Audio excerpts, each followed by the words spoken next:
மறைந்த நாகை தொகுதி எம்பி செல்வராசுவின் உடல் 21 குண்டுகள் முழங்க முழு அரசு மரியாதையுடன் நல்லடக்கம் செய்யப்பட்டது.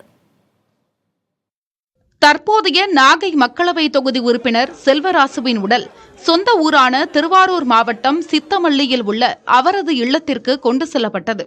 ஏராளமான மக்கள் மழையையும் பொருட்படுத்தாமல் எம்பி செல்வராசுவின் உடலுக்கு நீண்ட வரிசையில் காத்திருந்து இறுதி அஞ்சலி செலுத்தினர். பல்வேறு கட்சிகளின் தலைவர்கள், எம்பி, எம்எல்ஏக்கள் செல்வராசுவின் உடலுக்கு இறுதி மரியாதை செலுத்தினர். அவருடைய உடல் 21 குண்டுகள் முழங்க காவல்துறை மரியாதையுடன் நல்லடக்கம் செய்யப்பட்டது.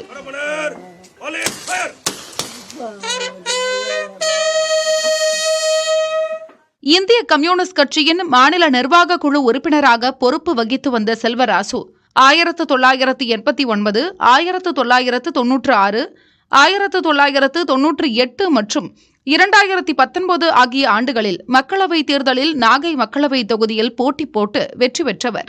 ஓஎன்ஜிசி தொழிலாளர்கள், அமைப்பு சாரா தொழிலாளர்களை அணி திரட்டி தொழிற்சங்கம் அமைத்து தந்தவர் செல்வராஜ். பல்வேறு மக்கள் நல போராட்டங்களில் தன்னை ஈடுபடுத்திக் கொண்டவர். சிறுநீரக மாற்று அறுவை சிகிச்சை செய்து கொண்ட அவர் நடந்து முடிந்த மக்களவைத் தேர்தல் பரப்புரை பணிகளிலும் சிறப்பாக பணியாற்றினார். உடல் நலம் பாதிப்பு காரணமாக சென்னை தனியார் மருத்துவமனையில் அனுமதிக்கப்பட்டு சிகிச்சை பெற்று வந்த எம்பி செல்வராசு சிகிச்சை பலனின்றி காலமானார். புதிய தலைமுறைக்காக செய்தியாளர் மாதவன்.